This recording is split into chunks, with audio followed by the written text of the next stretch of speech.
It was one of the most brutal and vicious civil wars that much of the world has never heard of. Anyone who lived through Nigeria's Biafra War in the 1960s will forever be haunted by the atrocities, the memories of bodies in the streets, and the fear of not being able to survive another day. After the eastern part of Nigeria declared independence in 1967, the bloody battle that ensued left more than 1 million people dead from starvation, disease, or the endless explosions. The 2.5-year war was literally hell on earth. As many of you who watch this show regularly know, I am Nigerian and I am from the part of the country where this war took place. Family members who lived through it tell me they never knew if they were going to eat, let alone what. It was common for people to feed off of grasshoppers, snakes, and termites.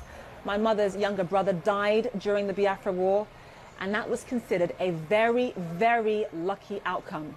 If you only lost one family member, you thanked your lucky stars. So given all of that history and all of that pain, why are there now growing calls for a new secessionist movement in the exact same part of the country? We are joined live now by Amaka Anku, an expert on Nigeria and sub-Saharan Africa. She's also the head of Eurasia's Group's Africa practice. Amaka, thank you so much for being with us. So you and I are both Nigerian. It's been over 50 years since this brutal civil war. Why is there this additional secessionist movement in the same part of this country bubbling up? Look, Zain, the fundamental problem here is that Nigerians don't trust Nigeria, right? Like you said, and there are many reasons for that, right? All the years of military rule, Nigeria has underinvested in Nigerians and in basic services like healthcare, education, infrastructure, and there is then the broader issue of justice, right? We saw the protests last year. Police officers kill people and nothing ever happens to them. So, all of this is taking place in that against this history of the civil war that you just explained, where a lot of people in the Southeast in particular feel like there's never been an official recognition of the suffering of the region, right? We don't have a day every year where the country remembers what happened and these lives that were lost. That was disproportionately in the region, right? We don't even teach the history in the schools. So let me ask you this, because I think it's important for our audience to note that it's not just the eastern part of Nigeria that wants to break away and have its own country. You have the western part of the country, the Yoruba people that also want to have their own country.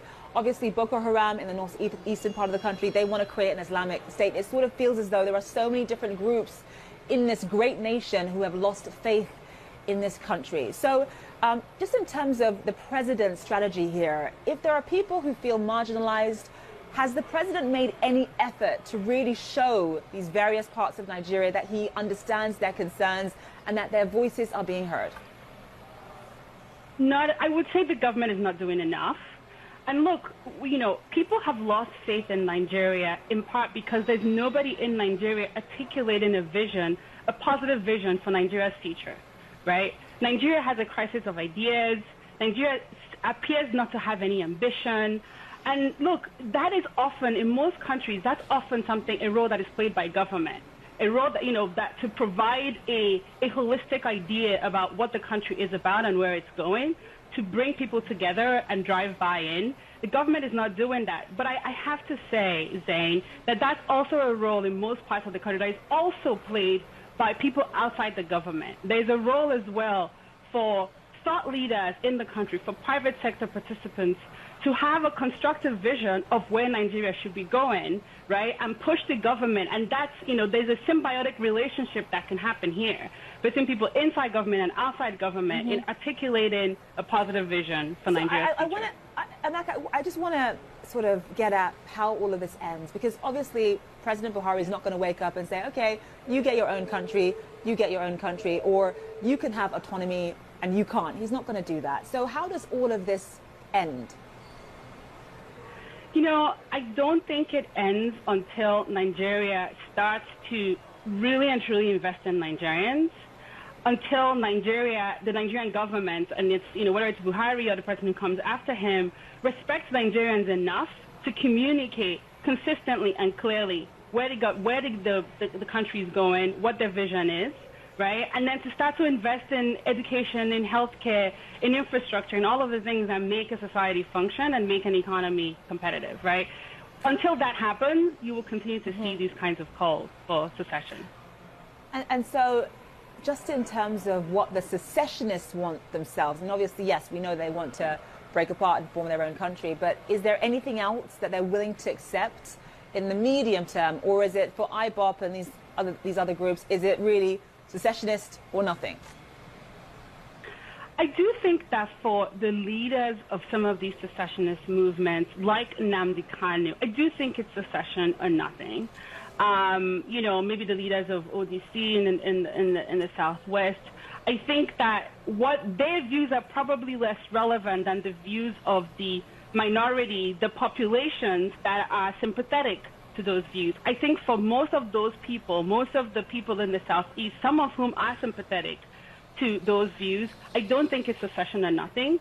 I do think that a clear and consistent outreach, communication, and investment can help to change some of those views.